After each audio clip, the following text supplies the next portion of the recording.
समन्ता चक्रवालेषु अत्रा गच्छन्तु देवता सद्धम्मं मुनिराजस् सुनन्तो सग्गमोक्खदं ධම්ම ශ්‍රවණ කාලෝ අයං භදන්තා ධම්ම ශ්‍රවණ කාලෝ අයං භදන්තා ධම්ම ශ්‍රවණ කාලෝ අයං භදන්තා නමෝ තස් භගවතු අරහතෝ සම්මා සම්බුද්දස්ස නමෝ තස් භගවතු අරහතෝ සම්මා සම්බුද්දස්ස නමෝ තස් භගවතු අරහතෝ සම්මා සම්බුද්දස්ස දුරභි සම්භවානිහි භෝගෝත්තම අරඤ්ඤේ වනපත්තානි පන්තානි සේනාසනානි දුක්ඛරං පවිවේකං දුරභි සමං ඒකාන්තේ හරන්ති මඤ්ඤේ මනෝ වනානි සමාධින් අලභමානස්ස භික්ඛුනෝති සද්ධාවන්ත පින්නතුනි හැමදෙනාම ටික වෙලාවක් ධර්ම ශ්‍රවණය කරන්නට සූදානම් වෙන්නේ අද ධර්ම දේශනාවෙහි දායකත්වයෙන් දරන්නේ 2023 දෙසැම්බර් මාස 26 වෙනි දින අභාව ප්‍රාප්ත වූ වෛද්‍ය උදේ විජේසේකර මහත්මයාට පුණ්‍යානුමෝදනා කිරීම පිණිස එතුමාගේ බිරිඳ කුස්ලානී විජේසේකර මහත්මිය විසින් පින්කමේ ආරමුණ හැටියට දක්වලා තියෙන්නේ උදේ විජේසේකර වෛද්‍යතුමන්ට පුණ්‍යානුමෝදනා කිරීම ඒ වගේම පරලෝසපත් දෙමව්පියන්ට ඇතුළු භවගාමී සියලුම ඥාතීන් සිහිපත් කරලා පුණ්‍යානුමෝදනා කිරීමත් දේශකයන්න් වහන්සේ ඇතුළු මහා සංඝරත්නයට ආශිර්වාද කිරීමත් සුජීවත්ව සිටින සෑම දිනාට උතුම් ධර්මාවබෝධය නිදුක් නිරෝගී සුවය ප්‍රාර්ථනා කිරීමත් ධර්ම ශ්‍රවණය කරන මේ පින්කමට දායක වුණු සහ සම්බන්ධ වුණු සෑම සියලු දෙනාටම ආශිර්වාද කරමින් සම්බුදු සසුන චිර කාලයක් සුරක්ෂිත වේවා කියන යහපත් ප්‍රාර්ථනාවන් ඇතිව අද ධර්ම දේශනාවෙහි දායකත්වයෙන් කටයුතු කරන්න. ඒ පින්වතුන් විසින් අද ධර්ම දේශනාවෙහි මාතෘකාව හැටියට ආරාධනා කළේ මජ්ක්‍ධිම නිකායේ මූල පණ්ණාසකේ කියන්නේ මජ්ක්‍ධිම නිකායේ කොටස් 3ක් තියෙනවා. ඒන් පළමු කොටසේ අන්තර්ගත වෙන භය භේරව සූත්‍රය ඇසුරු කරමින් අද ධර්ම දේශනාව සිදු කරන හැටියට. ඒ භය භේරව සූත්‍රයේ එන දේශනා පාඩයකුයි අපි ධර්ම දේශනාව සඳහා මාතෘකා කරන්නට යෙදුනේ. මේ භය භේරව සූත්‍රය තථාගතයන් වහන්සේ දේශනා කරන්නේ ජානුස්සෝනී කියන බ්‍රාහ්මණයා විසින් අසන ලද පැනයකට පිළිතුරු දීම වශයෙන් දිනක් බුදුරජාණන් වහන්සේ වෙත පැමිණි ජානුස්සෝනී කියන බ්‍රාහ්මණයා බුදුරජාණන් වහන්සේ පිළිබඳව බොහොම ගෞරව සම්ප්‍රයුක්තව කතා කරනවා. ස්වාමීනි භාග්‍යවතුන් වහන්සේ මේ ශ්‍රාවක සංඝයාට ඔබ වහන්සේ බොහොම උපකාරී කෙනෙක්. ඒ සියලු දෙනාම ඔබ වහන්සේ අනුගමනය කරන ඔබ වහන්සේ අනුව සිතන කල්පනා කරන දකින ඒ මග යන්නට වෑයම් කරන පිරිසක්. ඒ නිසා ඔබ වහන්සේ ඒ සියලු දෙනාටම මාර්ගදර්ශකයෙක් වෙනවා. ඒ වගේම මඟ පෙන්වන ආදර්ශ පුද්ගලයෙක් වෙනවයි කියන බව බුදුරජාණන් වහන්සේ ඉදිරියේ ප්‍රකාශ කළා. තථාගතයන් වහන්සේත් ඒක අනුමත කළා. බ්‍රාහ්මණය තථාගතයන් වහන්සේ ඒ ශ්‍රාවක සියලු දෙනා පිළිබඳව කරුණාවෙන් කටයුතු කරන්නේ, මෙත්සිතින් කටයුතු කරන්නේ, ඒ සියලු දෙනාටම පූර්වාදර්ශය වෙනවා. උන්වහන්සේ හැම විටම ඒ පිරිසට මඟ පෙන්වනවා. ඒ අයගේ මාර්ගදර්ශකයා වෙනවයි කියලා බුදුරජාණන් වහන්සේ සිහිපත් කළා. එතනදී මේ ඥානසෝනි බ්‍රාහ්මණයා අහනවා, ස්වාමීනි මට හිතෙන හැටියට මේ වනසේනාසන ඇසුරු කරමින්, වනලැහැබ් ඇසුරු කරමින්, ඒ වගේම වනාන්තරේ තා අභ්‍යන්තරේ විවේක සේනාසන ඇසුරු කරනවා කියන එක තරම් පහසු කටයුත්තක් නෙමෙයි. ඒ බඳු හුදකලා තැනක ඉඳගෙන සමාධිය දියුණු කිරීම පහසු කාර්යයක් නෙමෙයි. හිත සංසුන් කර ගැනීම පහසු කාර්යයක් නෙමෙයි. චිත්ත සමාධියක් නොලැබූ භික්ෂුන් වහන්සේලාගේ සිත පැහැර ගන්නට, එහෙම නැත්නම් වික්ෂිප්ත කරන්නට මේ වනාන්තරය සමත් වෙනවයි කියලා මට හිතෙනවයි කියලා ජානුස්සෝනි බ්‍රාහ්මණයා සිහිපත් කළා. එතනදී බුදුරජාණන් වහන්සේ දේශනා කරනවා, බ්‍රාහ්මණය සැබවින්ම මේ වනලැහැබ් ඇසුරු කරගෙන වනයේ ඊතා අභ්‍යන්තරික විවේක ස්ථාන ඇසුරු කරමින් කටයුතු කිරීම පහසු කාර්යයක් නෙමෙයි. ඒ බඳු තැනක ඉඳගෙන චිත්ත සමාධිය ඇති කර ගැනීම, මනස සංසුන් කර ගැනීම පහසු කාර්යයක් නෙමෙයි. ඒ වගේම සමාධියක් නැති භික්ෂූන්ගේ සිත ඒ වනයේ විසින් පැහැර ගන්නවා, එහෙම නැත්නම් වික්ෂිප්ත කරන්නට සමත් වෙනවායි කියලා බුදුරජාණන් වහන්සේ ඒ කාරණේ අනුමත කළා. අනුමත කරමින් තථාගතයන් වහන්සේ තමන් වහන්සේගේ අත්දැකීමක් සිහිපත් කරනවා. ඒ බුදුරජාණන් වහන්සේගේ අත්දැකීම පිළිබඳව කරන විවරණය තමයි මේ සමස්ත භය බේරව සූත්‍රයේ හැටියට පැහැදිලි කරන්නේ. භය බේරව කියලා කියන්නේ භයටපත් වීම, එහෙම නැත්නම් තැති ගැනීම පිළිබඳ පැහැදිලි කරන සූත්‍ර දේශනාව. එහිදී තථාගතයන් වහන්සේ පැහැදිලි කරනවා, බ්‍රාහ්මණය බුද්ධත්වයට පෙර ආතුව බෝසත් අවදීයේදී මේ වනලැහැබ් ඇසුරු කරමින් කටයුතු කරනකොට මට මෙබඳු කල්පනාවක් ඇති වුණා. ඒ කුමක්ද? මේ වනාන්තරයේහි වාසය කරන ඇතැම් ශ්‍රමණ බ්‍රාහ්මණයන්ට බහුල විදිහට සිත වික්ෂිප්ත වෙනවා, බියට තැති ගැන්මටපත් වෙනවා. ඒ කුමක් නිසාද? එහෙම කල්පනා කරනකොට බ්‍රාහ්මණය මට සිහිපත් වුණා, ඇතැම් ශ්‍රමණ බ්‍රාහ්මණයෝ කාය දුස්චරිතයෙන් යුක්තයි. ඒ කාය දුස්චරිතයේ හේතු කොටගෙන ඒ අයට වනාන්තරය ඇසුරු කරගෙන, හුදකලා වනලැහැබ් ඇසුරු කරගෙන, විවේක සේනාසන ඇසුරු කරනකොට විවිධ වික්ෂිප්ත වීම, ඒ වගේම බිය තැති ගැනීම උපදිනවා. මම කාය දුස්චරිතය දුරු කරමින් කාය සුචරිතය, සුපරිසුද්ධ කාය සමාචාරයන් ඇති කෙනෙක්. එනිසා මට එබඳු බියක් ඇති ගැනීමක් ඇති වෙන්නේ නැහැ. යම්කිසි ආර්ය පුද්ගලයෙක් පිරිසිදු කාය සමාචාරයන් ඇතිව වනලැහැබ් ඇසුරු කරනවා නම් මමත් ඒ අය අතර එක්කෙනෙක් කියලා මට හැඟුණා. ඒ නිසා මේ කාරණය සිහිනුවණින් දකිනකොට මට ඒ වනලැහැබ් ඇසුරු කිරීම පිළිබඳව බයක් ඇති ගැනීමක්, ලොමුදහ ගැනීමක් නැතුව ඒ පිළිබඳව සිතන්නට, කල්පනා කරන්නට, වනලැහැබ් ඇසුරු කරන්නට පුළුවන්කම ලැබුණා. මේ විදිහට බුදුරජාණන් වහන්සේ මේ භය බේරව සූත්‍රයේදී කාරණා 16ක් පැහැදිලි කරනවා. වනලැහැබ් ඇසුරු කරන, වනය අභ්‍යන්තරයේ විවේක සේනාසන ඇසුරු කරන ඇතැම් ශ්‍රමණ බ්‍රාහ්මණයින්ට බිය තැති ගැනීම උපදින්නට හේතු වෙන කාරණා. ඒතර යම් කෙනෙක් මේ කාරණා වලින් යුක්ත නම් ඒ තනත්තාට වනලැහැබ් ඇසුරු කරමින්, හුදකලා සේනාසන ඇසුරු කරමින් වාසය කරන්න පහසු නැහැ. ඒ අයගේ මනස වික්ෂිප්ත වෙන්නට, බිය තැති ගැනීම ඇති වෙන්නට ඒ කාරණා හේතු වෙනවා.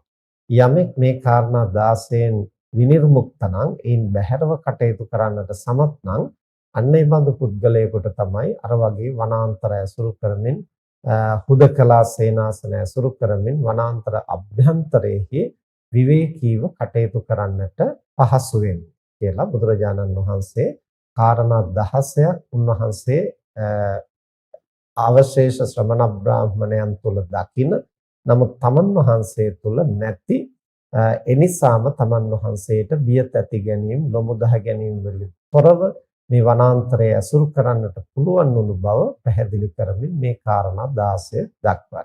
එයින් පළමු කාරණය තමයි මෙහිදී සිහිපත් කළේ අපරිසුද්ධ කාය සමාචාර. ඒ බඳු අපරිසිදු කාය සමාචාර. ඒ කියන්නේ ප්‍රාණඝාත, අදත්තාදාන, කාම මිත්‍යාචාර ආදී කයින් සිද්ධ වෙන පව්කම්, කයින් සිද්ධ වෙන වැරදි.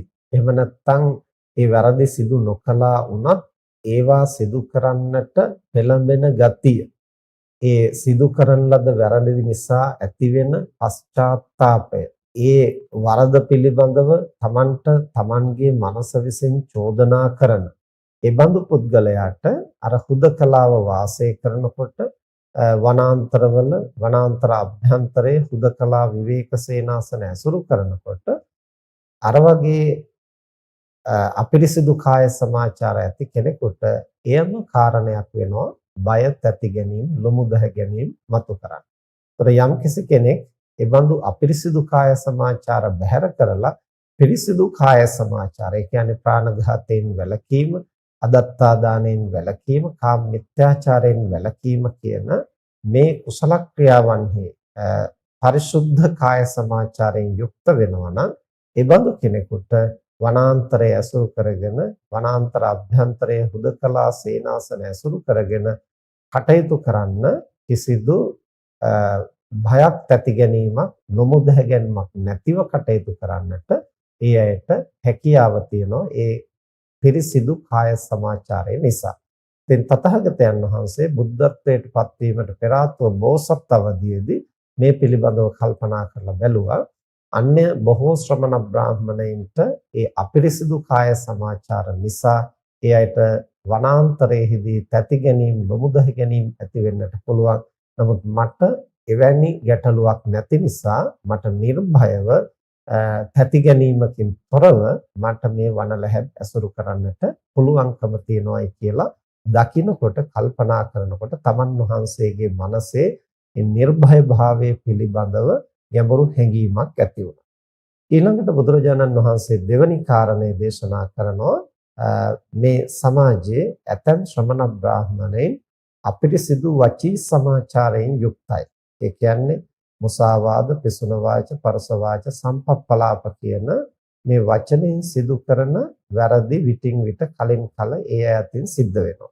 ඒ පිළිබඳ පශ්චාත්තාවපයක් ඇතැම් කෙනෙකුට තියෙනවා. එහෙම නැත්නම් Tamanගේ මනස විසින් ඒවා පිළිබඳ Tamanට උපවාද කරනවා.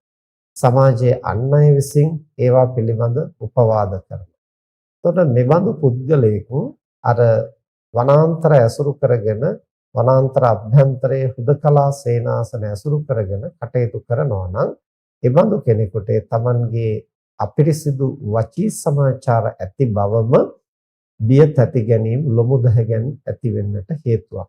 නමුත් බෝසත් අවදීයේම තථාගතයන් වහන්සේ කල්පනා කරනවා මට එබඳු ගැටලුවක් නැහැ. මම පිරිසිදු වචී සමාචාර ඇති කෙනෙක්. එනිසා මගේ මනස ඒ පිළිබඳව මට උපවාද නගන්නේ නැහැ. එනිසා අර අන්‍ය ශ්‍රමණ බ්‍රාහ්මණයින්ට තියෙන ගැටලුව මට ඇති වෙන්නේ නැහැ. හුදකලා වනලැහැබ් ඇසුරු කරගෙන මට සුවසේ ගුණධම් වඩන්නට පුළුවන් කියන මේ කාරණේ දකිනකොට උන්වහන්සේට බිය තැති ගැනීම ඇති නොවන ලොමුදහ ගැනීම ඇති නොවන නිර්භය භාවයක් Tamanගේ මනසට ඇති කරගන්නට පුළුවන්කම ලැබුණා. ඊළඟට තුන්වෙනි කාරණය තමයි අපිරිසිදු මනෝ සමාචාරයන්. ඒ කියන්නේ අවිද්‍යාව, ව්‍යාපාද, මිච්ඡා දිට්ඨි ඇතුළු කොට තවත් අර ප්‍රාණඝාත, අදත්තාදාන, කාම මිත්‍යාචාර ආදී තමන් කයින් සිද්ධ නොකලත් ඇතම් කෙනෙකුට ප්‍රාණඝාතය කරන්නට යොමු වෙන සිත් ඇති. එතකොට එතන තියෙන ව්‍යාපාද සිත. ඊළඟට සමහරු සොරකම් නොකලා වුණත් කාම මිත්‍යාචාරයේ නොහැසිරවන්නා වුණත් ඒගොල්ලන්ට අන්සතු දෙය ගන්නට අන්සතු භාර්යාවන් පුරුෂයන් ඇසුරු කරන්නට සිතුවිලි පහළ වෙනවා. ඒයි අවිද්‍යාව නිසා.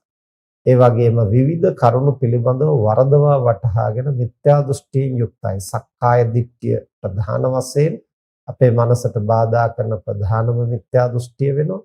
ඒ සක්කාය දිට්ඨිය ඇති තැනැත්තාට තවත් නොයෙකුත් අනේක ප්‍රකාර දෘෂ්ටි වැරදි විදිහට වටහාගෙන උපාදාන කරගත්තු කාරණා තියෙනවා. එබඳු මානසික සමාචාරයන්ගෙන් අපිරිසිදු වුණු ඇතැම් ශ්‍රමණ බ්‍රාහ්මණයෝ මේ වනාන්තරවල වනලැහැබ්වල වනාන්තර අභ්‍යන්තරයේ හුදකලාව ගුණධම් වඩන්නට ගියා වුණත් ඒ අයට ඒ තමන්ගේ අපිරිසිදු මනෝ සමාචාරයම පීඩා ඇති කරනවා. ඒ නිසාම තැති ගැනීම, බය වීම, ලොමු දැහ ගැනීම ඇති වෙනවා. එතකොට බෝසත්තු තථාගතයන් වහන්සේට එබඳු ගැටලුවක් නැහැ. උන්වහන්සේ පිරිසිදු මනෝ සමාචාරයන්ගෙන් යුක්ත නිසා. ඒ නිසා තමන් වහන්සේගේ පරිශුද්ධ මනෝ සමාචාරය කියන්නේ අවිද්‍යාව, ව්‍යාපාද, මිත්‍යා දෘෂ්ටීන්ගෙන් සිත නිදහස්ව පවතින බව, ඒ වගේම අකුසල පාප ධර්මයන්ගෙන් සිත නිදහස්ව පවතින බව, අකුසලයට නොනැමෙන ස්වභාවයෙන් සිත පැහැපත්ව පවතින බව දකින තථාගතයන් වහන්සේට අර වන සේනාසන, විවේක සේනාසන ඇසුරු කිරීම පිළිබඳ බිය තැති ගැනීම, ලොමු දැහ ගැනීම වෙනුවට නිර්භය භාවයක් උන්වහන්සේ තුල ඇති වුණා. ඊළඟට උන්වහන්සේ හතරවෙනි කාරණේ දේශනා කරනවා අවශේෂ ශ්‍රමණ බ්‍රාහ්මණයෝ මිත්‍යා ආජීවයෙන් යුක්තයි. ඒ කියන්නේ වැරදි විදිහට ජීවිතේ පවත්වාගෙන යනවා. දැන් ගිහියෙක් හැටියට Taman විසින් හරි හම්බ කරගෙන ජීවත් වෙන්නට සිද්ධ වෙනවා. ඒ නිසා ඒතනත්තා තමන්ගේ දිවි පැවැත්ම සඳහා යම් ජීවනෝපායක් ඇසුරු කරනවද ඒ තමන්ට අකුසල් නොයැඩෙන, අනුන්ට හානියක් නොවන විදිහේ ධාර්මික දිවි පැවැත්මක් විය යුතුයි. වෙළඳාම් කරනවා නම් වසවිස වෙළඳාම, මත්ද්‍රව්‍ය වෙළඳාම, ඒ වගේම වහල් වෙළඳාම, එහෙමත් නැත්නම් සත්ව වෙළඳාම, අවියාවිද වෙළඳාම, මේ ආදී නොකල යුතු වෙළඳාම් වලින් වැළකීලා ක්‍රියා කරන්නට ඕන. ඉතින් හැමදෙනාම වෙළඳාම් කරලා ජීවත් වෙනව නෙමෙයි, ගොවිතැන් කළා වුණත්, අවශේෂ යහපත් රාජකාරියක යෙදී කටයුතු කළා වුණත් ඒ කරන කටයුත්ත ධාර්මිකව කරන්න. එතකොට හොරට කිරීම, හොරට මැනීම ආදිය නොකොට ඊළඟට තමන් යම්කිසි වේතනයක් ලබමින් යම් ආයතනයක කටයුතු කරනවා නම් ඒ තමන්ට ලැබෙන වේතනයට සරිලන විදිහට රාජකාරියක් කරන්න. තමන් ගොවිතැන් කරනවා නම් ඒ සතුන්ට සහ ගොවිතැන්ට සම්බන්ධ කරගන්න අනෙකුත් පුද්ගලයින්ට නිසි ලෙස සංග්‍රහ කරමින්, ඒ වගේම ඒ තමන් උපයා ගන්නා වූ අස්වැන්න අන් අයට හිතකර විදිහට වෙළඳපළට යොමු කරන්න. මේ විදිහට ඒ තනත්තා ධාර්මික ජීවනෝපායකින් කටයුතු කිරීම තමයි ගිහියෙක් හැටියට සම්මා ආජීවය කියලා කියන්නේ. පැවිද්දා තමන් විසින් හරි හම්බ කරගෙන ජීවත් වෙනව නෙවෙයි, අනුන්ගෙන් ලැබෙන දෙයින් යැපෙන. ඒ අනුන්ගෙන් ලැබෙන දෙයින් යැපෙන පැවිද්දා කුහකකම් කිරීම, මේ වගේම ඔවුනොවුන් අනවශ්‍ය විදිහට ඉහළට මතු කර තැබීම, අනිත් අය පිළිබඳව වර්ණනා කිරීම, ඒ අය රැවටීම් ආදී නොඑක ආකාරයෙන් කුහනා, ලපනා, නේමිත්තිකතා, නිප්පේසිකතා, ලාභේන ලාභං නිජිගින්සනතා ආදී වශයෙන් ධර්මයේ දක්වන විවිධ සිව්පසය උපයන්නට අයෝග්‍ය ක්‍රමවලින් යම් කෙනෙක් සිව්පසය උපයනවා. ඒ වගේම බෙහෙත් කිරීමෙන්, නැකත් ශාස්ත්‍ර පිළිබඳව කියා දීමෙන් ඒ බඳු ශාස්ත්‍ර උපයෝගී කරගෙන තමන්ගේ සිව්පස ලාභය සකස් කර ගන්නවා. එහෙම නැත්නම් අනිත් අයට ඒ ශ්‍රමණ බ්‍රාහ්මණයන් සතු දේවල් අනිත් අයට දීලා ඒගොල්ලන්ගේ හිත් දිනා ගැනීම ආදී විවිධ උපාය මාර්ග වලින් නොසුදුසු විදිහට අර සිව්පසය උපයාගෙන ජීවත් වෙනවා නම් ඒක තමයි පැවිද්දාට මිච්ඡා ආජීවයයි කියලා හඳුන්වන්නේ. එතකොට දැන් මෙතන බුදුරජාණන් වහන්සේ සිහිපත් කරන්නේ ඇතැම් ශ්‍රමණ බ්‍රාහ්මණෝ මිච්ඡා ආජීවයෙන් යුක්තයි. කුහනා, ලපනා, නීමිත්තිකතා, නිපේසිකතා, ලාභේන ලාභං නිජිගින්සනතා ආදී මේ වැරදි ක්‍රමවලට, එහෙම නැත්නම් නැකත් බැලීම, වෙදකම් කිරීම ආදී නොසුදුසු ක්‍රමවලින් සිව්පසය සපයා ගන්නට කටයුතු කරනවා නම් ඒ බඳු ශ්‍රමණ බ්‍රාහ්මණයෝ අර වගේ හුදකලා තැනක වනලැහැබේ අභ්‍යන්තර තැනක විවේකීව ගුණධම් වඩන්නට උත්සාහ කළාට තමන්ගේ මිත්‍යා ආජීවයේ හේතු කොටගෙන ඒ අයට බිය තැති ගැනීම නොමුදහ ගැනීම ඇති වෙනවා.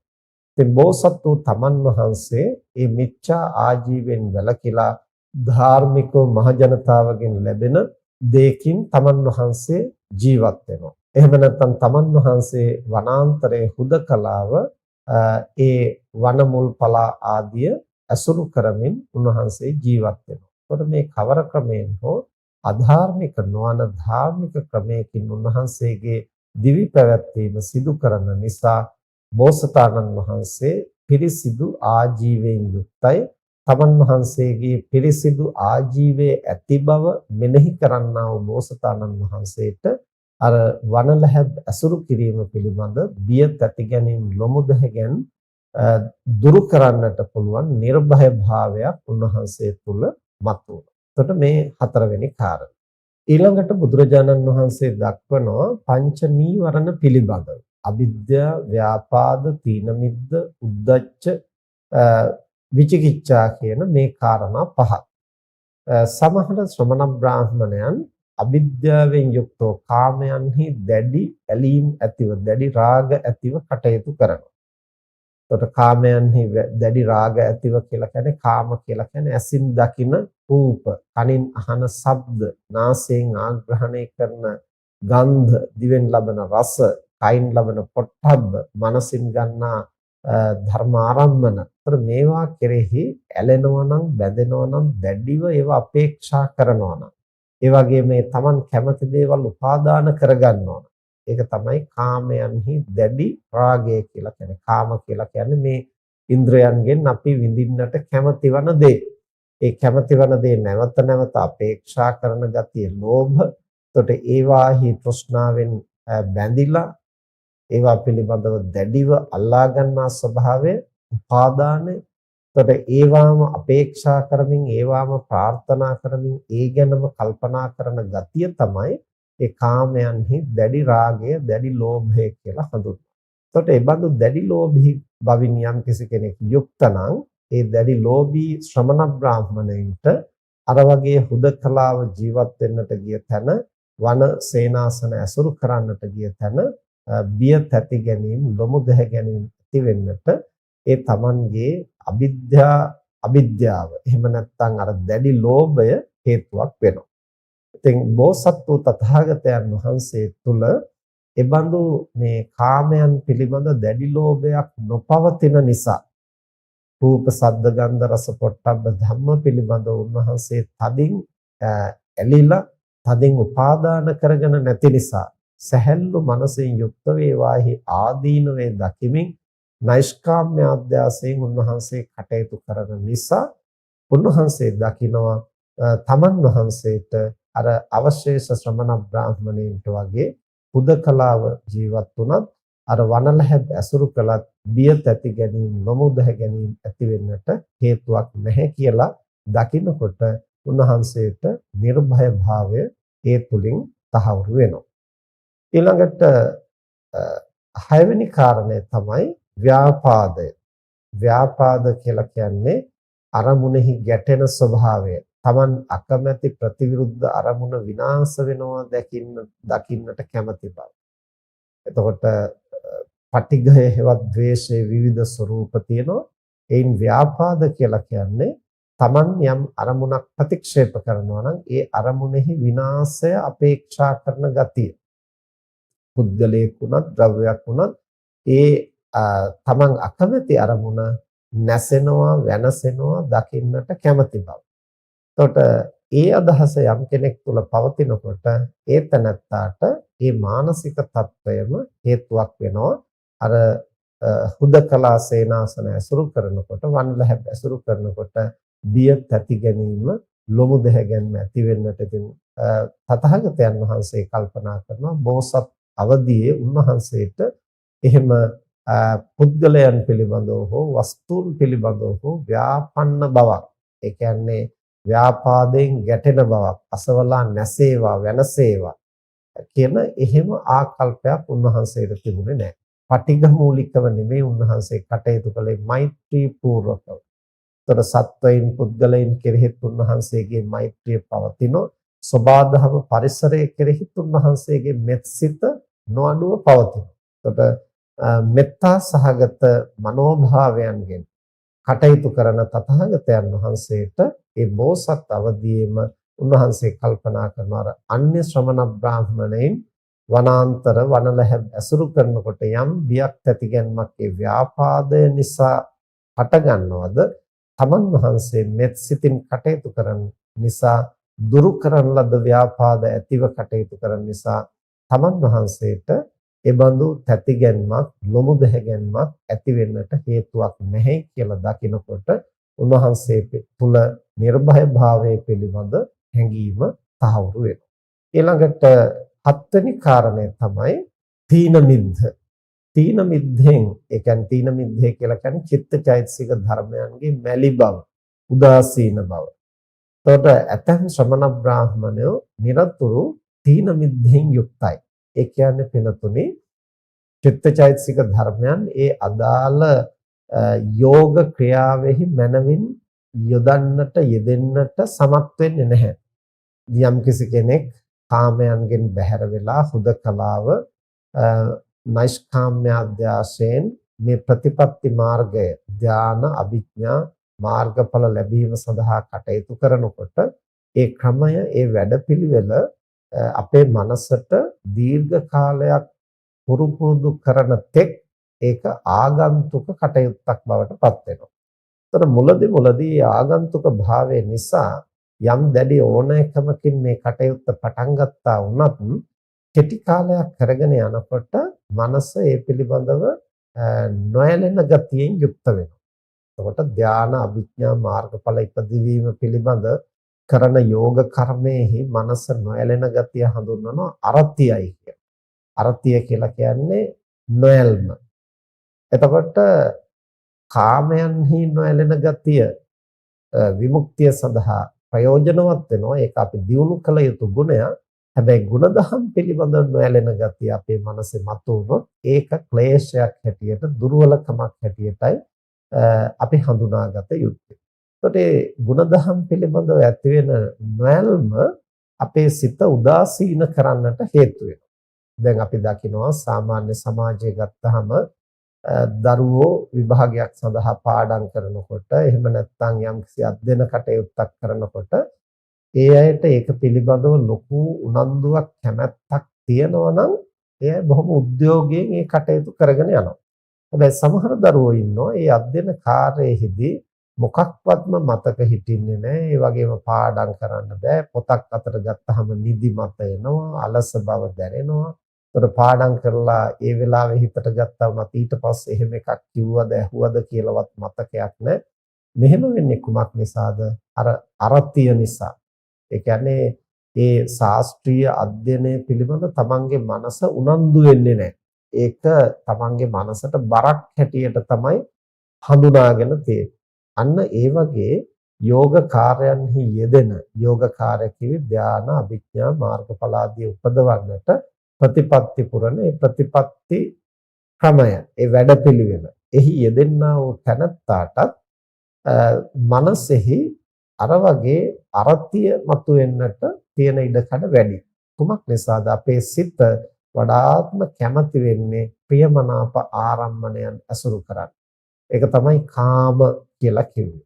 එහෙම කාමය ඇසුරු කරනකොට තව ප්‍රශ්නයක් ඇති වෙනවා. පටිඝ කියලා කියන්නේ අකමැති අරමුණු වල ගැටීම. ඒතො නිරන්තරයෙන් අපේ මනසට පුරුදු වෙලා තියෙන්නේ කැමැති අරමුණු වල ඇලෙන බවත් අකමැති අරමුණු වල ගැටෙන බවත්. මේ ඇලීම් ගැටීම් දෙකෙන් අපේ මනස නිරන්තරයෙන් යම්කිසි උත්තේජනයක් ලබනවා. ඒ උත්තේජනයත් එක්කලා තමයි අපි ජීවත් වෙන්නේ.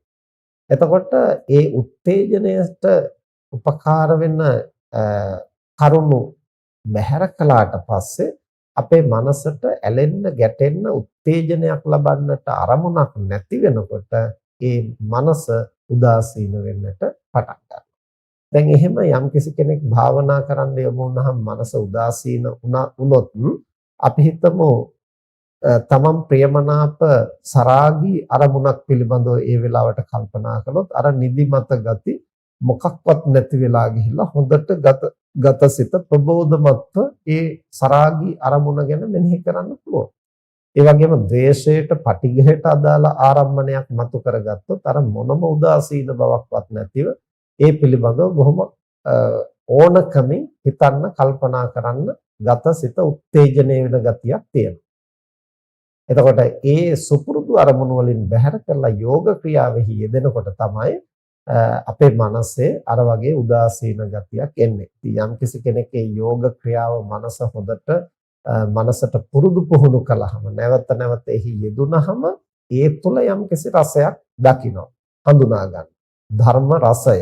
එහෙම නැත්නම් ඒ කුසල ධර්මයන්හි යෙදීම තුළ ඇති කරගන්නා සතුට, නීවරණ ධර්මයන්ගෙන් සිත විනිර්මුක්ත කිරීමෙන් ලබන්නා වූ සතුට, සොම්නස, ප්‍රීතිය. ඒක හරියට හඳුනාගත්තට පස්සේ ඒ යෝග ක්‍රියාව Tamanගේ මනසට ප්‍රියමනාප වෙනවා. නමුත් එතෙක් බොහෝ ශ්‍රමණ බ්‍රාහමණයින්ට අර තීන මිද්දේහිවත් මේ කුසල ධර්මයන්හි නොඇලෙමින් මනස් චිත්තචෛතසික ධර්මයන් උදාසීන වෙන ගතියක් ඇති වෙනවා.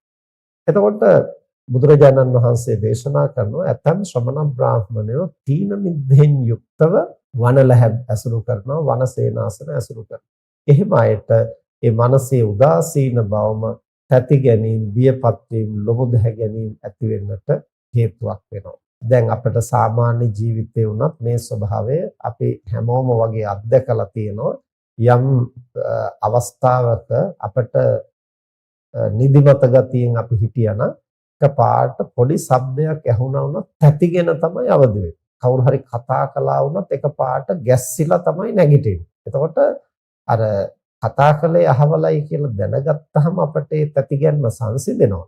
නමුත් වනලැහැබක ඉන්නකොට අර වගේ තීන මිද්දෙන් මනස උදාසීන, චිත්තචෛතසික ධර්මයන් උදාසීන වුණු අවස්ථාවක දරාත්තක් වැටුණා වුණත්, සතෙක් පියාඹලා ගියා වුණත්, මොකක් හරි සද්දයක් ඇහුනොත් ඒ තැනත්තාට බරපතල විදිහට තැතිගැන්මක් ඇති වෙන්නට පුළුවන්. නමුත් ඒක ඇති වුණේ කොහොමද කියලා හොයාගන්න බැරි වෙනකොට ඒ බිය තැති ගැනීම තව තවත් වර්ධනය වෙන්නට පුළුවන්.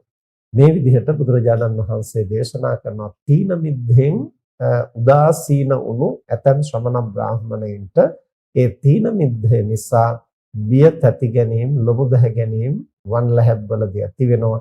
තමන් වහන්සේ විගත තීන මිද්ද, ඒ කියන්නේ තීන මිද්ද දුරු කරලා, චිත්තචෛතසික ධර්මයන්ගේ අලස බව, උදාසීන බව දුරු කරලා නිතර සති සම්පජඤ්ඤයෙන් යුක්තව, ප්‍රබෝධමත් මනසින් යුක්තව, අවදි කරගත් මනසින් යුක්තව තමන් වහන්සේ කටයුතු කරන නිසා තමන් වහන්සේට ඒ අන්‍ය ශ්‍රමණ බ්‍රාහමණයින්ට ඇති වෙන බිය තැති ගැනීම, ලොමුදහ ගැනීම ඇති වෙන්නට හේතුවක් නැහැ කියලා නුවණින් දකිනකොට උන්වහන්සේට නිර්භය භාවය ඇති වුණා.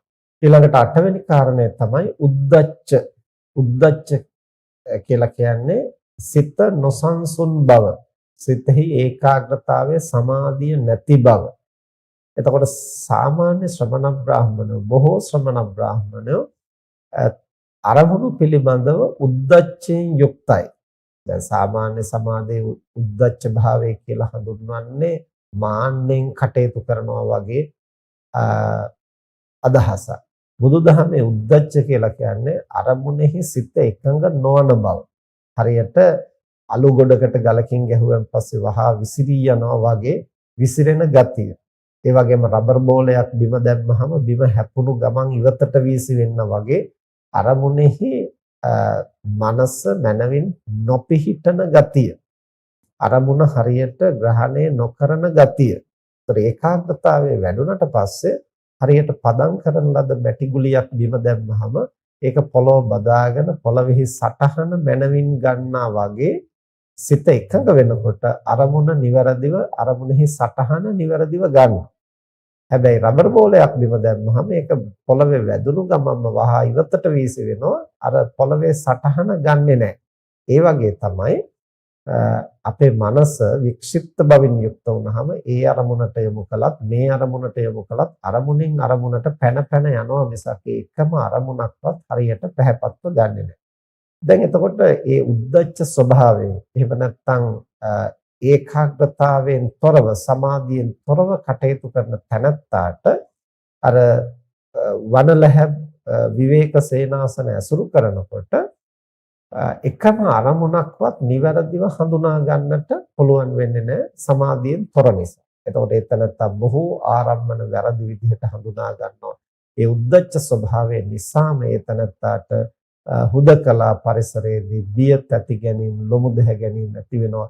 තථාගතයන් වහන්සේ කල්පනා කරනවා බෝසත් අවදියේ උන්වහන්සේ සංසුන් මනසක් ඇති නිසා, සමාධිගත මනසකින් කටයුතු කරන නිසා, චිත්ත ඒකාග්‍රතාවයේ මනමින් දියුණු කරලා තිබෙන නිසා ඒ අන්‍ය ශ්‍රමණ බ්‍රාහමණයින්ට ඇති වෙන විදිහේ බය තැති ගැනීම, ලොමු දැහ ගැනීම තමන් වහන්සේට ඇති වෙන්නට හේතුවක් නැහැ කියන බව දකිනකොට උන්වහන්සේට නිර්භය භාවය ඇති වෙනවා. ඊළඟට නවවෙනි කාරණය තමයි විචිකිච්ඡාව. සැක කරන, ඒ වගේම අරමුණෙහි එයද මෙයද කියලා අස්ථාවර ගතිය. එතකොට මේ අරමුණක් පිළිබඳව සැක කරන, ඒ පිළිබඳව පැහැදිලිව නොපිහිටන ගතිය අපේ මනස තුළ බොහෝ අර්බුද ඇති කරනවා. ප්‍රධාන වශයෙන්ම නිර්වාණගාමිනී මාර්ගයේදී බුද්ධ ධම්ම සංඝ පෙර භවයේ, මතු භවයේ, පෙර භවයේ සහ මතු භවයේ අතර තියෙන සම්බන්ධය, පටිච්ච සමුප්පාදය, ඒ වගේම ශික්ෂා මාර්ගය, සීල සමාධි ප්‍රඥා කියන මේ ත්‍රිශික්ෂා මාර්ගය, මේවා පිළිබඳව ඇති වෙන සැකය බුද්ධාදී අටතන සැකයේ හැටියට හඳුන්වනවා. ඒවා නිවන් අවබෝධ කරන්න ප්‍රධාන බාධක ධර්ම වෙනවා. ඊට අමතරව යම්කිසි අරමුණක් පිළිබඳව හරියට පිහිටන් නැති ගතිය, ඒකද මේකද කියලා සැක කරන, විචිකිච්ඡාව ඇති වෙන ගතිය බොහෝ විට බිය තැති ගැනීම ඇති කරන්නට හේතු වෙනවා. වනාන්තරයේ හුදකලාවේ ඉන්නකොට යම් ශබ්දයක් ඇහුණත්, යම් ගන්ධයක් දැනුණත්, ඒ වගේම යම් කිසි ස්පර්ශයක් දැනුණත්, යම් මනෝභාවයක් මනසට අරමුණු වුණත්, ඒ මේකද මොකක් නිසාද මේක උනේ, අමනුෂ්‍යයෙක්ද මේක ඇති කළේ ආදී වශයෙන් අර විදිහට සැක කරන පුද්ගලයාට ඒවා පිළිබඳව ඕනෑ තරම් තමන් හිතන විදිහට චිත්ත රූපම වා ගන්නට අවස්ථා සැලසෙනවා. ඉතින් මේ බඳු තැනත්තා ඇතන් ශ්‍රමණ බ්‍රාහ්මණයෝ ඒ විදිහට සැක සංකා වලින් යුක්තව, විචිකිච්ඡාවෙන් යුක්තව, අරමුණෙහි මනවින් පිහිටන් නැති, නිතර සැක කරන, ඒකද මේකද කියලා දෙපසට වැනෙන විදිහේ මානසික ස්වභාවයෙන් යුක්ත නම් ඒ බඳු ශ්‍රමණ බ්‍රාහ්මණයින්ට ඒ සැක කරන, විචිකිච්ඡා කරන ගතියම බිය තැති ගැනීම ඇති කරන්නට හේතු වෙනවා. ඉතින් තථාගතයන් වහන්සේ බෝසත් අවදීෙහිම ඒ විචිකිච්ඡාව දුරු කරලා පැහැදිලිව මේ ධර්මයන් පිළිබඳව නුවණින් දකින ස්වභාවයෙන් යුක්ත වුණු නිසා උන්වහන්සේට එබඳු බිය තැති ගැනීම ඇති වෙන්නට හේතුවක් නැහැ කියලා දකිනකොට උන්වහන්සේට නිර්භය භාවය පිළිබඳ හැඟීමක් ඇති වෙනවා. ඊළඟට 10 වෙනි කාරණය තමයි අත්තුක්කංශන පරවම්බන. අත්තුක්කංශන පරවම්බන කියලා කියන්නේ ඇතැම් ශ්‍රමණ බ්‍රාහ්මණයෝ තමන්ම උසස්ය, අන් අය පහත්ය කියන හැඟීමෙන් යුක්තයි. ඒතර තමන් හැම විටම සක්කාය දිට්ඨිය මුල් කොටගෙන මමය, මගේය කියලා මේ පංචස්කන්ධය දැඩිව උපාදාන කරගෙන ඉන්නවා. ඒ උපාදාන කරගත් මේ පංචස්කන්ධය මම කියලා හිතාගෙන ඉන්නවා. ඒතකොට මම තමයි උසස්. මට තමයි යම් දේ කරන්න පුළුවන්. අනිත් අය එච්චර උසස් නෑ. ඒ අය පහත් කියලා හිතන ගතිය තමයි අත්ුක්කංශන පරවම්බන කියලා කියන්නේ. විවිධ කරුණු මුල් කොටගෙන ඇතැම් ශ්‍රමණ බ්‍රාහ්මණයෝ තමන් උසස්ය, අන් අය පහත්ය කියලා කල්පනා කරනවා. ඒ හැඟීම නිසා ඒ අය හුදකලා වනසේනාසන ඇසුරු කරනකොට ඒ සිතුවිල්ලම විවිධ බිය තැති ගැනීම ඇති කරන්නට හේතු වෙනවා. තථාගතයන් වහන්සේ බෝසත් අවදීෙහිම ඒ අත්ුක්කංශන පරමම්භණයන් දුරු කරලා යථා ස්වභාවයෙන් ලෝකය දකින නිසා, අනතිමානීව ලෝකය පිළිබඳව කල්පනා කරන නිසා උන්වහන්සේට ඒ බඳු බියක් තැතිගැන්මක් ඇති වෙන්නට හේතුවක් නැහැ කියලා දකිද්දී උන්වහන්සේට නිර්භය භාවයේ පිළිබඳ හැඟීමක් ඇති වෙනවා. ඊළඟට 11 වෙනි කාරණය තමයි අන්‍ය ශ්‍රමණ බ්‍රාහ්මණයින් චම්භි භීරුක ජාතිකා. ඒ කියන්නේ චම්භි කියලා කියන්නේ තැති ගන්නා මානසික තත්ත්වය. භීරුක ජාතිකා කියලා කියන්නේ බියපත් වෙන මානසික තත්ත්වය. අන්නේ බොහෝ ශ්‍රමණ බ්‍රාහ්මණයන් තැති ගන්න බියපත් වෙන ස්වභාවයේ මානසික තත්ත්වයෙන් යුක්තයි. දැන් පින්නතුන්ට මතක ඇති තථාගතයන් වහන්සේ දේශනා කළ ධජග්ග සූත්‍රයේදී උන්වහන්සේ දේශනා කරනවා අර සක්‍ර දේවේන්ද්‍රයා සුරාසුර යුද්ධයට යනකොට දෙවියන්ට දීපු උපදේශයක් සිහිපත් කරමින් සක්‍ර දේවේන්ද්‍රයා එහිදී සිහිපත් කරනවා ඔබ සුරාසුර යුද්ධයට ගියාම ඔබට යම් කිසි බියක් ඇතිගැන්මක් ඇති වුණොත් මාව සිහි කරන්න. ඒ කියන්නේ සක්‍ර දේවේන්ද්‍රව සිහි කරන්න. සක්‍ර දේවේන්ද්‍රයාගේ කොඩිය දිහා බලන්න. ඒතර සක්දේව් රජු අපි අසලම ඉන්නවා කියලා දකිනකොට හැඟෙනකොට ඔබට බිය තැති ගැනීම නැති වෙනවා. එහෙම නැත්නම් වරුණ ප්‍රජාපති ආදී අවශේෂ ප්‍රධාන දෙවිවරු ගැන සිහි කරන්න. ඒ අයගේ කොඩිය දිහා බලන්න. එතකොට ඒ අය ඔබ ළඟින් ඉන්නවා කියලා දැනෙනකොට ඔබට බිය තැති ගැනීම දුර වෙනවා.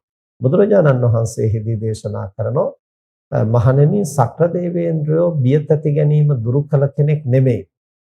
ඔහු තවම බිය වෙන්න තැති ගන්න විදිහේ කෙනෙක්. ඒ නිසා ඔහු සිහි කළා කියලා යම් කෙනෙකුට පූර්ණ වශයෙන් බිය තැති ගැනීම දුරු කරගන්නට පහසු නැහැ. යම් කෙනෙක් බුදුරජාණන් වහන්සේ සිහි කරනවා නම් ධර්මය සංඝ රත්නය සිහි කරනවා නම් ඒ තනත්තාට බිය තැති ගැනීම දුරු කරගන්න පුළුවන් කියන කාරණය තථාගතයන් වහන්සේ ධජග්ග සූත්‍රයේදී දේශනා කළා. එතකොට බුදුරජාණන් වහන්සේ කියන්නේ බිය වෙන්නට තැති ගන්නට තියෙන හේතු සාධක සම්පූර්ණයෙන් ප්‍රහාණය කළ කෙනෙක්. එතකොට උන්වහන්සේ මේ බෝසත් අවදීම කල්පනා කරනවා අන්‍ය ශ්‍රමණ බ්‍රාහ්මණයෝ බිය වෙන්න තැති ගන්න හේතු වෙන කරුණ වලින් යුක්තයි. ඒගොල්ලෝ දුර්වල මානසික තත්ත්වයෙන් නිතර බියපත් වෙන, නිතර තැති ගන්න, පොඩි දෙයක් පිළිබඳව වුණත් බයෙන් සැකයෙන් කල්පනා කරන ඒ බඳු පුද්ගලයා අර විදිහට හුදකලා වනසේනාසන ඇසුරු කරනකොට එයම ඔවුන්ගේ බිය තැති ගැනීම අවදි වෙන්නට කාරණයක් වෙනවා. නමුත් බෝසතාණන් වහන්සේ ඒ බඳු බිය තැති ගැනීම දුරු කරලා ලෝකයේ මනවින් සිහිනුවණින් දකින නිසා උන්වහන්සේට නිර්භය භාවය ඇති වෙනවා. ඒකට තමන් වහන්සේට එහෙම බිය වෙන්න තැති ගන්න කරුණක් නැහැ. මේ දුර්වලකම තමන්ගේ මනසේ නැති නිසා කියන බව උන්වහන්සේ මනවින් දකි. ඊළඟට 12 වෙනි කාරණය තථාගතයන් වහන්සේ දේශනා කරනවා අන්‍ය ශ්‍රමණ බ්‍රාහ්මණයෝ මේ ලාභ සත්කාර වලට දැඩිසේ ගිජු වෙලා ඒවා පිළිබඳව සිතමින් කල්පනා කරමින් ඒවාම දැඩිව උපාදාන කරගන්නා ස්වභාවයෙන් යුක්ත නම් එබඳු තැනැත්තා හුදකලා වනසේනාසන වලට ගියාම ඒ ලාභ සත්කාර වලට ගිජු බවම බිය තැති ගැනීම ඇති කරන්නට හේතුවක් වෙනවා. තථාගතයන් වහන්සේ ලාභ සත්කාරයන්ට ගිජු නොවූ ත්‍යාගශීලී මනසින් නෛෂ්ක්‍රම්‍ය අධ්‍යාශයෙන් කටයුතු කරන නිසා උන්වහන්සේට ඒබඳු බිය තැති ගැනීමක් ඇති වෙන්නට හේතුවක් නැහැ කියලා දකිද්දී උන්වහන්සේට නිර්භය භාවය ඇති වෙනවා. ඊළඟට 13 වෙනි කාරණය අන්‍ය ශ්‍රමණ බ්‍රාහ්මණයෝ කුසීත වූ හීන වීර්යෙන් යුක්තව කටයුතු කරනවා නම් කුසීත කියලා කියන්නේ උදාසීන බව, මැලි බව. හීන වීර්ය කියලා කියන්නේ අදාළ කටයුත්තට අවශ්‍ය තරම් වීර්ය නැහැ. එතකොට ශ්‍රමණ බ්‍රාහ්මණයින්ගේ ප්‍රධාන කටයුත්ත තමයි යෝග කර්මය, ධාන, අභිඥා, මාර්ගඵල ලබන්නට මනස පුහුණු කිරීම. ඒතර ඒ කර්තව්‍යෙහිලා මනස උදාසීන වෙනවා නම් වීර්ය නැතිනම් ඒ හේතුවෙන් ඒ අයට හුදකලා වනසේනාසන ඇසුරු කරද්දී බිය තැති ගැනීම ඇති වෙනවා. බෝසතාණන් වහන්සේ ආරද්ධ විරිය ආරම්භන ලද වීරයෙන් යුක්තව පටන් ගන්නා ලද වීරයෙන් යුක්තව ධාන අභිඥා මාර්ගඵල ආදිය සඳහා ක්‍රියා කරන නිසා උන්වහන්සේට බිය තැති ගැනීම ඇති වෙන්නට හේතුවක් නැහැ කියලා දකිද්දී උන්වහන්සේට නිර්භය භාවයේ පිළිබඳ හැඟීම ඇති වෙනවා. ඊළඟට 14 වෙනි කාරණය අන්‍ය ශ්‍රමණ බ්‍රාහ්මණයෝ මුට්ඨස්සති. මුට්ඨස්සති කියලා කියන්නේ සිහියෙන් තොර බව. ඒතර සිහියෙන් තොර බව බොහෝ ගැටලු නිර්මාණය කරන්නට හේතුවක්. තථාගතයන් වහන්සේ මේ නිර්වාණගාමිනී මාර්ගය සම්පූර්ණයෙන්ම සති සම්පජඤ්ඤය මත පවතින බව දේශනා කරනවා. ඒ කායනෝ අයම් භික්කවේ මග්ගෝ සත්තානං විසුද්ධිය. සත්‍යයේ විසුද්ධියට එකම මඟ සතිපට්ඨානයේ හැටියට. යම් කිසි කෙනෙකුට සතිය නැතිනම් ඒ තැනත්තා හඳුන්වනවා මුට්ඨස්සති, මුලා වූ සිහිය ඇති තැනත්තා. මුට්ඨස්සති කියලා කියන්නේ අරමුණු ගැනීමේදී ඒ අරමුණු පිළිබඳව තමන්ගේ මනස ප්‍රතිචාර දක්වන්නේ කොහොමද කියලා අවදිමත් මනසකින් නෙමෙයි කටයුතු කරන්නේ. ඒ හේතුවෙන් ඒ තනත්තාගේ මනස ආරම්මණයන් පිළිබඳව හැඟීම් බරව ඇලීමෙන්, ගැටීමෙන්, මුසපත් වීමෙන්, මුලාවෙන් ඒ අරමුණෙහි කොටස්කරුවෙක් බවට පත් වෙමින් ඒ ආරම්මණයන් ග්‍රහණය කරනවා. එයම බොහෝ ශ්‍රමණ බ්‍රාහ්මණයින්ට හුදකලා වාසයේදී බිය තැති ගැනීම ඇති කරන්නට හේතුවක් වෙනවා. ඒ අරමුණු වල මුසපත් වෙන ගතිය, අරමුණු වල කොටස්කරුවෙක් වෙන ගතිය, අරමුණු කෙරෙහි කිඳා බහින ගතිය, ඒ අරමුණට තමන්ගේ මනස ප්‍රතිචාර දක්වන්නේ කොහොමද කියලා පැහැදිලිව නොදන්නා බව. ඒතර මේක මනසේ අර්බුදයක් කියලා දකින්නේ නැහැ. බාහිර අර්බුදයක් හැටියට එය හඳුනා ගන්න. එතකොට බිය තැති ගැනීම බහුලව මතුවෙනවා. ඉතින් බුදුරජාණන් වහන්සේ දේශනා කරන බෝසත් අවදීයේම උන්වහන්සේ මනවින් සතිය ප්‍රගුණ කරලා තිබුණු නිසා උන්වහන්සේට අන්‍ය ශ්‍රමණ බ්‍රාහ්මණයන්ට මෙන් බිය තැති ගැනීම ඇති වෙන්නට හේතුවක් නැහැ කියලා දකිනකොට උන්වහන්සේට නිර්භය භාවයේ පිළිබඳ හැඟීමක් ඇති වෙනවා. ඊළඟට 15 වෙනි කාරණය තථාගතයන් වහන්සේ දේශනා කරනවා අන්‍ය ශ්‍රමණ බ්‍රාහ්මණයෝ අසමාහිතා විභ්‍රන්ත චිත්තා. අසමාහිත කියලා කියන්නේ සමාධියෙන් තොර බව, චිත්ත ඒකාග්‍රතාවයක් නැහැ. නිරන්තරයෙන් විසිරුණු සිත් වලින් යුක්තයි.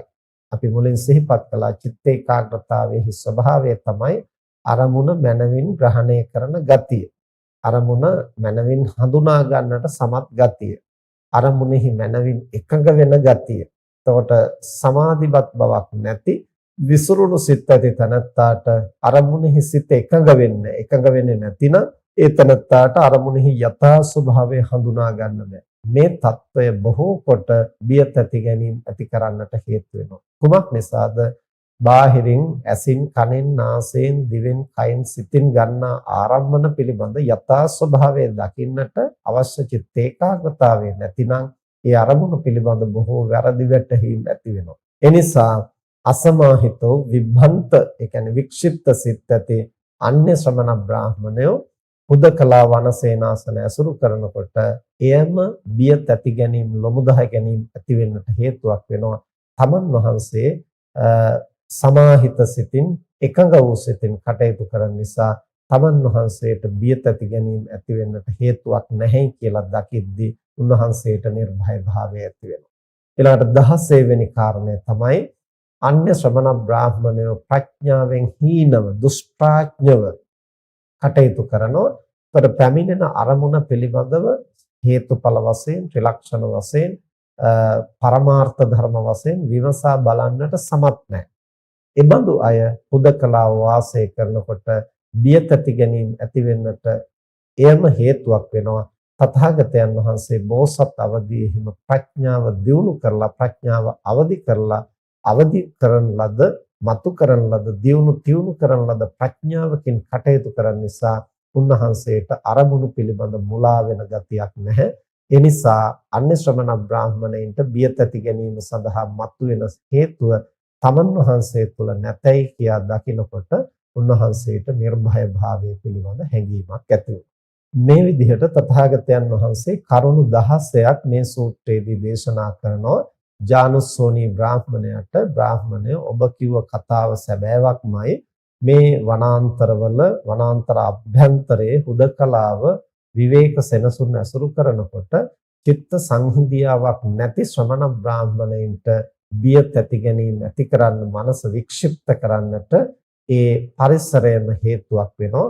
ඉතින් බොහෝ ශ්‍රමණ බ්‍රාහ්මණයින් මේ බඳු දුර්වලකම් වලින් යුක්තව හුදකලා වනසේනාසන ඇසුරු කරන නිසා ඒ අයට බිය තැති ගැනීම ඇති වෙනවා.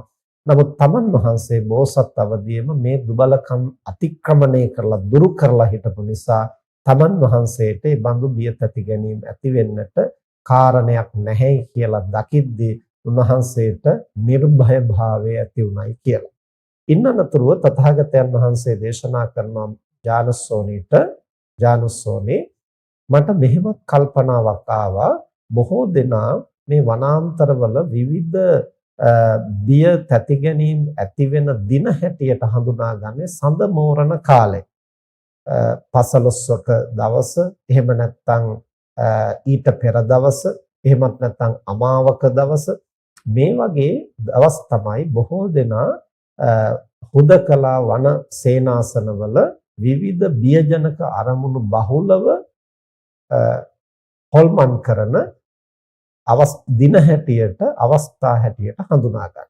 ඒ නිසා බෝසත් වූ තථාගතයන් වහන්සේට කල්පනා වුණා එබඳු දිනවල ඉතා තද වනාන්තරවල අභ්‍යන්තරයේ ගිහිල්ලා සැබවින්ම මේ බිය ඇති කරන තැති ගන්න අරමුණු මොනවාද කියලා පරීක්ෂා කළොත් හොඳයි කියන මේ අදහස මතුවුණා.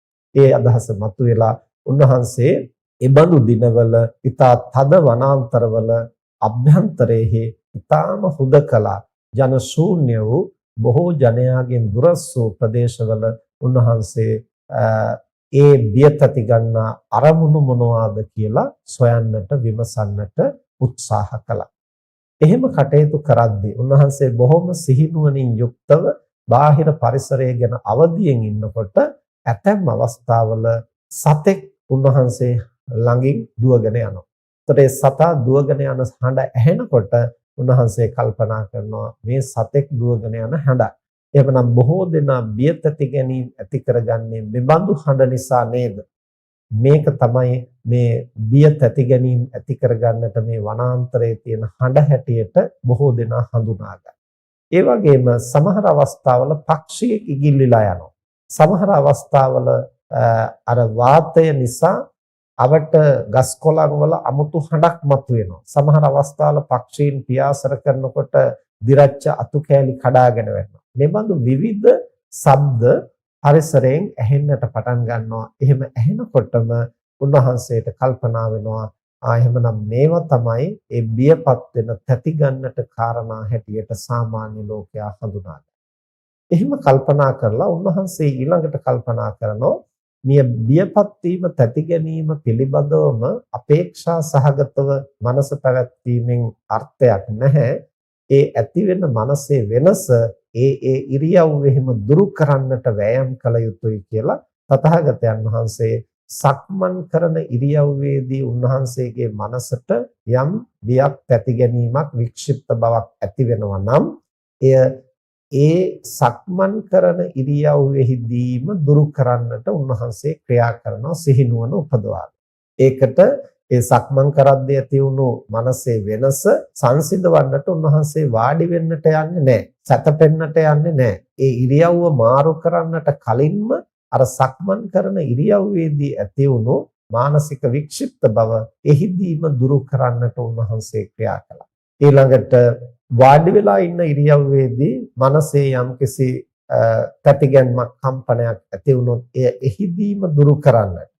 ඊළඟට සයන ඉරියව්වේදී යම් එබඳු මනසේ වෙනසක් ඇති වුණොත් එය එහිදීම දුරු කරන්නට. මේ විදිහට තමන් වහන්සේගේ මනසේ ඊතා සියුම් හෝ දුර්වලකමක් මතුවෙන බව උන්වහන්සේට දැනුනොත් ඒ දැනුණු දුබලකම ඒ ක්ලේශය එම ඉරියව්වේදීම දුරු කරන්නට උන්වහන්සේ ක්‍රියාත්මක වුණා. තථාගතයන් වහන්සේ දේශනා කරන ඥානසෝනි මෙසේ ක්‍රියා කරන්නා වූ තමන් වහන්සේගේ සිත අර නීවරණ ධර්මයන්ගෙන් නිදහස් වෙලා ඊටාම ශාන්තව ඒකාග්‍ර වෙන තැනකටපත් වුණා. තමන් වහන්සේ ඒ ඒකාග්‍රතාවයේ පාදක කොටගෙන ප්‍රථම ධානයේ දියුණු කළා. ද්විතීය ධානයේ දියුණු කළා. තෘතීය ධානයේ දියුණු කළා. චතුර්ථ ධානයේ දක්වා උන්වහන්සේ රූපාවචර ධාන දියුණු කළා. මේ ගැඹුරු හුදකලා වනලැහැබ් ඇසුරු කරගෙන අන් අයට බිය තැති ගැනීම ඇති කරන එබඳු පරිසරයේ උන්වහන්සේ සියුම්ව හෝ තමන්ගේ මනසේ යම් චංචල බවක් ඇති වුණා නම් එය පවා දුරු කරලා කාමයන්ගෙන් සිත මුදවාගෙන ප්‍රථම ධාන, ද්විතීය ධාන, තෘතීය ධාන, චතුර්ථ ධාන ආදී මේ ධාන දියුණු කළා. ඒ චතුර්ථ ධානයේදී උපේක්ඛා ඒකාග්‍රතාවයෙන් යුක්තව මනාව පැහැපත් වූ ඕනම යහපත් කර්තව්‍යයක යොදවන්නට පුළුවන් මට්ටමට කර්මන්නේ වූ උන්වහන්සේගේ මනස උන්වහන්සේ පුබ්බේ නිවාසානුස්සති ඥානය කෙරෙහි යොමු කළා. ඒ කියන්නේ පෙර ආත්ම භාවයන් දක්නා වුණුවන්. එසේ යොමු කරන්නා උන්වහන්සේ තමන්ගේ පෙර භවයේ පමණක් නෙමේ ඉන් එහාටත් තව බොහෝ ආත්ම භාවයන් කල්ප ගණන් ඈතට භවයෙන් භවය උන්වහන්සේ අසවල් තැන මේ නමින් ඉපදිලා හිටියා. මෙබඳු ආහාර පාන අනුභව කළා. මෙබඳු සටහන් ඇතුව වාසය කළා. මෙබඳු කුසල කුසල කර්මයන් සිද්ධ වුණා කියලා ඒ ආත්ම භාවයන් පිළිබඳ සියල්ල මනවින් දක්නා වූ පුබ්බේ නිවාසානුසති ඥානය పూర్ව යාමේහිදී උපදවා ගත්තා. ඉන් අනතුරුව උන්වහන්සේ මධ්‍යම යාමේදී දිබ්බ චක්කු ඥානයේ හෙවත් චතුප්පපාත ඥානයේ ඒ සත්වයින් මැරෙන උපදින ආකාරය මෙතන මැරුණා මෙතන උපදුනා. එතකොට ඒ තනත්තා මැරුණේ කොහොමද? මෙබඳු තැනක උපන්නේ කොහොමද? පෙර භවයන්හි කරන ලද කුසල කුසල කර්මයන් ඔහුට සිහිපත් උනේ කොහොමද? එහි විපාක වශයෙන් ඊළඟ භවයේ ජනිත උනේ කොහොමද කියන කාරණා ඉතා ගැඹුරින් උන්වහන්සේ දකිමින් දිබ්බ චක්කු ඥානයේ හෙවත් චතුප්පපාත ඥානය උන්වහන්සේ අවදි කරගත්ත මධ්‍යම යාමේදී. ඊළඟට පස්චිම යාමේදී සකල ක්ලේශයන් ප්‍රහීන කරලා උතුම් වූ සර්වඥතා ඥානය අරහත් මාර්ග ඥානය පාදක කොටගෙන සියල්ල දක්නා වූ සර්වඥතා ඥානය උපදවන්නට උන්වහන්සේ සමත් වුණා කියන බව තථාගතයන් වහන්සේ දා ඥානසෝනි බ්‍රාහ්මණයාට පැහැදිලි කළා. මේ විදිහට සාමාන්‍යයෙන් ලෝකයා බිය ඇති වෙන්නට, තැති ගැනීම ඇති වෙන්නට, ලොමුදහ ගැනීම ඇති වෙන්නට හේතු වෙනවයි කියන අවස්ථා, දින, පරිසර මෙබඳු තත්වයන් සමාජය තුළ තියෙනවා. අර ඥානසෝනි බ්‍රාහ්මණයා මුලින්ම ඇවිදින් ඒ ගැන තමයි බුදුරජාණන් වහන්සේට සිහිපත් කරන්නේ. ස්වාමීනි, චිත්ත ඒකාග්‍රතාවයක් නැති ශ්‍රමණ බ්‍රාහ්මණයින්ගේ සිත පැහැර ගන්නට, වික්ෂිප්ත කරන්නට මේ හුදකලා වනලැහැබ් සමර්ථයි කියලා මට හිතෙනවා. එතකොට මේ බඳු තැන්වල ඉඳගෙන සමාධිය වඩන එක පහසු නැහැ. ඒ කාරණය ඒ විදිහටම අනුමත කරමින් බුදුරජාණන් වහන්සේ දේශනා කරනවා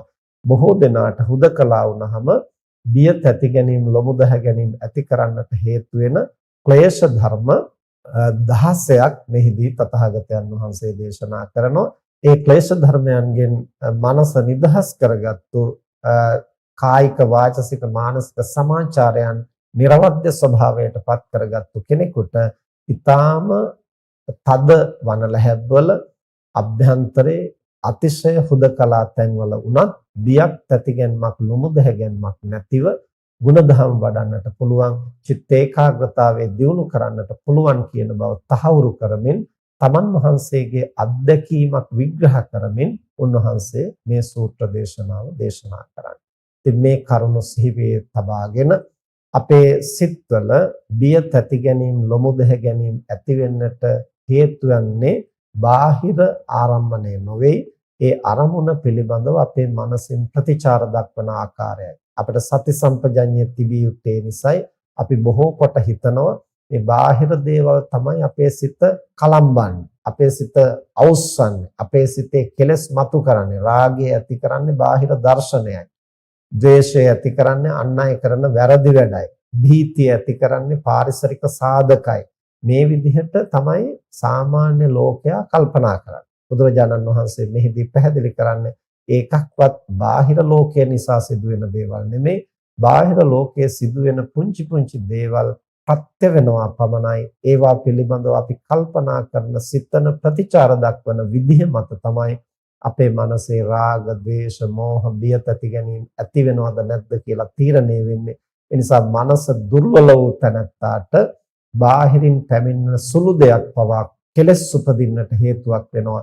ඒ බඳු දුර්වලකම් දුරු කරගෙන සති සම්පජඤ්ඤයෙන් කටයුතු කරන කෙනාට බාහිර ලෝකය කෙබඳු තැනක් වුණත් කෙලෙස් උපදවා ගන්නේ නැතිව නිකලෙස් වූ මනසින්, සැහැල්ලු සිතින් සති සම්පජඤ්ඤයෙන් ගුණ නුවණ දියුණු කරන්නට පුළුවන් කියන කාරණයයි බුදුරජාණන් වහන්සේ භය භේරව සූත්‍රයේදී පැහැදිලි කරන්නේ.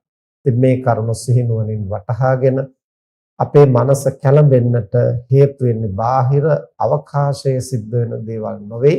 ඒවා පිළිබඳව අපි සිතන, අපි ප්‍රතිචාර දක්වන ආකාරයයි කියන බව නුවණින් වටහාගෙන මනසේ දුබලකම් දුරු කරමින් චිත්ත පාරිශුද්ධිය ඇති කරගන්නට මේ අසුද්ධහම් කරුණු හැම දිනාටම මහෝපකාරී වේවා කියලා ආශිර්වාද කරනවා. මෙතෙක් වේලා ධර්ම ශ්‍රවණේ කිරීමෙන් සිදු කරගත් සියලු කුසල් දෙවියන් සහිත ලෝකයාටත්, මිය පරලෝකීය ඥාතීන්ටත්, ඔබ අප හැම දිනාටම බුදුපසේ බුදුමහරහතන් වහන්සේ නිවී සැනසී පැමිණ වදාළ උතුම් නිවනින් සැනසීම පිණිසම හේතු වේවා කියලා ප්‍රාර්ථනා කරන්න. ආකාසට්ඨා ච භුම්මට්ඨා දේවා නාග මහිද්దికා පුඤ්ඤන්තං අනුමෝදිත්වා චිරං රක්ඛන්තු ශාසනං ආකාසට්ඨා ච භුම්මට්ඨා දේවා නාග මහිද්దికා පුඤ්ඤන්තං අනුමෝදිත්වා චිරං රක්ඛන්තු දේශනං ආකාසට්ඨා ච භුම්මට්ඨා දේවා නාග මහිද්దికා පුඤ්ඤන්තං අනුමෝදිත්වා චිරං රක්ඛන්තු ත්වං සදා. අද ධර්මදේශනාවෙහි දායකත්වයෙන් දරන්නේ 2023 දෙසැම්බර් මාස 26 වෙනි දින අභාව ප්‍රාප්ත වෛද්‍ය උදය විජේසේකර මහත්මයාට පුණ්‍යානුමෝදනා කිරීම පිණිස එතුමාගේ බිරිඳ වන කොස්ලානී විජේසේකර මහත්මිය විසින් පින්කමේ ආරමුණු හැටියට දක්වලා තියෙනවා. උදය විජේසේකර මහත්මයාටත් ඒ වගේම පරලෝසපත් දෙමව්පියන් ඇතුළු සංසාරගත සියලු ඥාතීන්ට භව ගමන සුවපත් කරගන්නට නිර්වාණ අවබෝධයේ පිණිස මේ කුසල් හේතු වේවා කියන ප්‍රාර්ථනාව ඇතිව දේශකයන්න් වහන්සේ ඇතුළු මහා සංඝ රත්නයට ආශිර්වාද කිරීම සුජීවත්ව සිටින සියලු දෙනාට නිදුක් නිරෝගී සුව චිරජීවනයේ ධර්මාවබෝධය ප්‍රාර්ථනා කිරීම මේ ධර්ම දේශනාව සඳහා දායකත්වයෙන් දරූ සැමටත් ධර්ම ශ්‍රවණය කළ සැමටත් නිර්වාණ අවබෝධයේ පිණිස හේතු වේවා සම්බුදු සසුන චිරකාලයක් සුරක්ෂිත වේවා කියන මේ ආරම්භය ඇතිව අද ධර්ම දේශනාවෙහි දායකත්වයෙන් දරන මේ යහපත් අරමුණු පෙරදරි කොටගෙන හැම දිනාටම ධම්ම අසන්නට අවස්ථාව සලස්වා දීම ධර්ම දානමය මහ පිංකමක්. එය ප්‍රඥාව දියුණු කරගන්න හේතු වෙනවා. තම තමන් සිහිනුවණින් ධර්ම ශ්‍රවණය කිරීමත් ප්‍රඥාව දියුණු කරගන්න හේතු වෙන පිංකමක්. මේ ਸਰව ප්‍රකාරයෙන් ජනිත කරගත් සියලු කුසල් ලෝකය සම්බුද්ධ ශාසනය ආරක්ෂා කරන පින්තුන් ආරක්ෂා කරන ඉන්ද්‍රාදී සියලු පින් කැමැති දෙවි දේවතාවෝ දේව මාතාවෝ සතුටින් අනුමෝදන් වෙත්වා. දෙවියන්ගේ දිවයිසුරු සම්පත් වර්ධනය කරගනිත්වා. සම්බුද්ධ ශාසනයත් මනුෂ්‍ය වර්ගයාත් চিරාත් කාලයක් ඉහෙන් ආරක්ෂා කෙරෙත්වා. දායකත්වයේ දරන පින්තුන් හැම දිනාටම දෙවියන්ගේ ආශිර්වාදයෙන් නොමදව සැලසේවා. දෙවියෝ ප්‍රාර්ථනීය බෝධියකින් නිවන් දකිත්වා කියලා ප්‍රාර්ථනා කරන්න. අභාව ප්‍රාප්ත වෛද්‍ය උදේ විජේසේකර මහත්මයා දෙපාර්ශ්වයේ මව්පියන් ඇතුළු භවගාමී සියලු ඥාති හිත මිත්‍රාදීන් මේ කුසල් දහම් සතුටින් අනුමෝදන් වෙත්වා. ඒ හැම දිනාගෙම භව ගමන සුවපත් කරගනිත්වා. ප්‍රාර්ථනීය බෝධියකින් නිවන් දකිත්වා කියලා ප්‍රාර්ථනා කරන් ඔබ අප හැම දිනාටම මේ උදාර කුසලයේ මෙලව යහපත අභිවෘද්ධිය පිණිස පවතිවා. සසර වාසය කරන තාක් නරකාදී සතර අපායකට මිත්‍යා දෘෂ්ටි කුලයකටපත් නොවීම පිණිස කල්යාණ මිත්‍ර සම්පත්තිය සද්ධර්ම ශ්‍රවණය ලැබීම පිණිස හේතු වේවා. බුදුපසේ බුදුමහරහතන් වහන්සේ නිවී සැනසී පැමිණ වදාළ උතුම් නිවනින් සැනසීම පිණිසම හේතු වේවා කියලා ප්‍රාර්ථනා කරන් සිද්ධ කරගත් සියලු කුසල් බලයෙන්ද බුද්ධ ධම්ම සංඝ යන රත්නත්‍රය අනන්ත ගුණානුභාවයෙන්ද පින් අනුමෝදන් වන දෙවියන්ගේ ආශිර්වාදයෙන්ද දායකත්වයේ දන්න පින්වතුන්ටත් ධර්ම ශ්‍රවණය කරන සැමටත් උදව් උපකාර කළ සියලු දෙනාටත් මේ ලෝක වශයෙන් පවතිනා වූ අපලෝපද්‍රව වෙත්නම් මේ සියල්ලක් දුරු වේවා. ආයුරාෝග්‍ය භාග්‍ය ආදී සම්පත් වර්ධනය වේවා. හැමදෙනාම කරන කියන යහපත් රැකී ආරක්ෂා ව්‍යාපාර දියුණුවටපත් වේවා. මේ බඳු කුසල් දහම් සිදු කරමින් සුවසේ ගුණ නුවණ වඩමින් තමන්ටත් ලෝකයටත් සම්බුද්ධ ශාසනයටත් වැඩදායක වාසනාවන්ත ජීවිත ගත කරන්න හැමදෙනාටම ශක්තිය ලැබේවා කියලා ආශිර්වාද කරමි. හැමදෙනාටම තෙරුවන් සරණයි.